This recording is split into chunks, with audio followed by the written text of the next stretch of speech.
Hello guys! Hello Far Sign! Hello Leo, Aries, Sagittarius! Welcome dito sa aking channel, Kapalaran 888. Welcome guys! Alamin natin kung ano ang messages, vibration, gabay, energy para sa inyong lahat. Ito ay January 11, 2024 guys. So, alamin natin kung anong messages, vibration para sa inyong lahat. Far Sign Leo, Aries, Sagittarius. Far Sign Leo, Aries, Sagittarius. Oops. Okay. So, nakikita natin dito na may posibleng inaalala ka sa buhay. Like for example, may iba sa inyo dito na far sign na nag-aalala kayo tungkol sa relationship. Like kung ikaw ay nasa long distance relationship, posibleng yung karelasyon mo ay nangangailangan ng suporta, financial, or may kailangan siyang ayusin, like papeles, like mga government documents, kasi itong official person is documents yan, official documents, government documents. So, posibleng makatanggap ka ng balita from your loved ones or from your relationship na kailangan niya ng pera para sa pag-aayos ng kanyang papeles, requirements, or kano pa man. May iba din sa inyo dito na may balak magpakasal. May iba na magse-celebrate ng kanilang anniversaries or kung ano man to na partnership. It's either partnership sa work, sa business, or love relationship siya. Medyo concerned ka kasi siguro kulang pa sa requirements, kulang pa sa pera, kulang pa sa mga pangangailangan. So kung ano man ito, paki-comment sa comment section.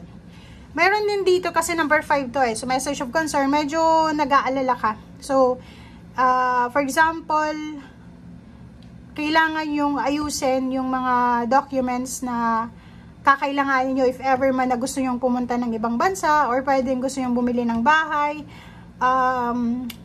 Literal may kasal dito, pero yung iba dito is stability. Like, gusto mong bumili ng sasakyan, bumili ng bahay, or kung naman tong gusto mo sa buhay, kailangan ng assistance, like financial assistance para sa pagkuha ng mga requirements na to or pera, documents, yung nakikita natin, paki-comment sa comment section if resonated ka.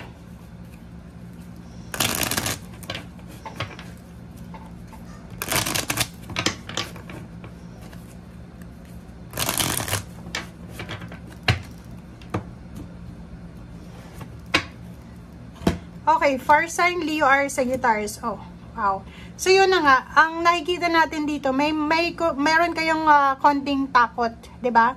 May fear.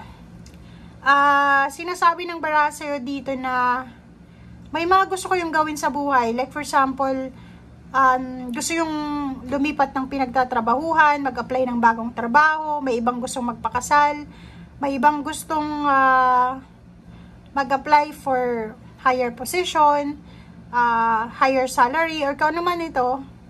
Pero literal nakikita ko, problema sa pera to Okay, kaya kayo nag-aalala. So, posibleng, marami sa inyo dito ang hindi makatulog, or siguro nai-stress, nadi-depress, or may anxiety yung iba dahil sa problema financial, or sa kung ano man ito na hindi matuloy-tuloy na gusto nilang gawin sa buhay. Okay. But, fortunately, may isang tao dito na posibleng mag-o-offer sa'yo ng tulong. So, it's either your karelasyon, your family, friends, or kung sino man itong taong ito na gusto kanyang tulungan. And, ang taong ito ay pwedeng makatulong sa'yo para maging malakas ka. 'Di ba? Maging malakas yung emosyon mo, fighting spirit, and maging determinado ka ulit na subukan. And sinasabi ng baraha sa'yo dito na simula sa araw na ito, sobra kang magiging focus, lalo na sa pag-a-apply ng trabaho. Kung nag-a-apply ka or naghahanap ka ng trabaho, naghahanap ka ng additional na trabaho or pagkakakitaan, sobra kang napakasipag simula sa araw na ito. And meron ditong Three of Swords. Sinasabi ng baraha sa'yo dito na may mga iba sa inyo dito na medyo nakakaranas kayo ng pain and heartaches kasi nahihirapan kayo Pwedeng nahihirapan kayo sa paghahanap ng pera, nahihirapan sa pag-a-apply sa trabaho, namumroblema kung ano na yung, kung saan nakukuha ng ng next expenses nila for the next month, medyo heartbroken kayo kasi parang anong tawag dito, parang restricted ka. Marami kang plano pero hindi mo magawa. Marami kang gustong gawin pero hindi mo kayang gawin. So, sinasabi ng baraha dito na kailangan mo lang is mag-focus ka. Mag-focus ka kasi lahat naman ng ginagawa natin dito sa mundo, may mga result naman yan. 'Di ba? So, lahat ng efforts mo, hindi yan masasayang. Kung ano yung gagawin mo sa ngayon, may outcome yan. It's either negative or positive, pero depende sa kung anong ginagawa natin sa ngayon. So, waiting, focus ka lang. Sinasabi ng baraha sa'yo dito na huwag kang matakot. Mag-focus ka lang sa kung ano yung importante sa ngayon. Mag-focus ka sa kung ano yung solusyon. Mag-focus ka sa kung ano yung pwede mong magawa. Okay? Mag-focus ka sa kung ano yung kailangan, yung pinaka kailangan talaga na solusyon sa kung ano man itong problema mo. Pero ang nakikita natin, pera to.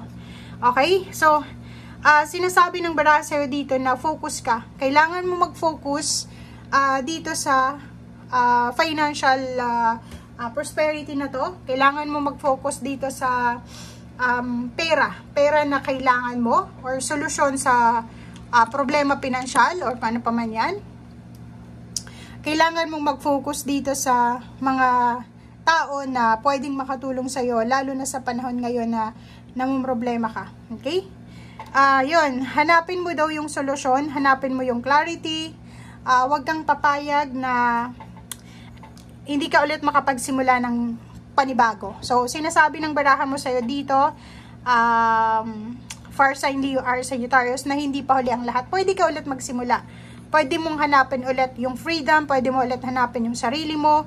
And yun ang kailangan mo sa ngayon eh. Kasi kung makikita mo dito, sobrang feeling mo feeling mo wala nang solusyon. Feeling mo ang hirap gawin, ang hirap-hirap ng mga pinagdadaanan nyo. So, sinasabi ng baraha na ilaban mo pa. Ilaban mo pa tong pangarap mo or hanapin mo pa yung solusyon. Wag ka lang madadala sa negative emotion na to kasi syempre, 'di ba, pag disappointed ang isang tao, marami kang expectation. Pag hindi mo nakukuha 'yon, especially kasi yung fire sign na Aries tsaka Sagittarius, parang pareho sila na mabilis silang mawala ng pag-asa. Pero yung Leo, hindi ganon. Yung Leo kahit walang-wala na, yung fighting spirit niya sobrang napakataas pa rin. So, dito sa barahang to, sinasabi ng baraha, if ever man may kaibigan ka, may kakilala ka, na willing kang suportahan sa kung ano man itong gusto mong gawin, it's either business, pag-aaral, or kung ano man to na pwedeng i-collab sa'yo, tanggapin mo to. Or pwede kang humingi sa kanya ng tulong. Okay guys, so thank you for watching and see you again. Bye!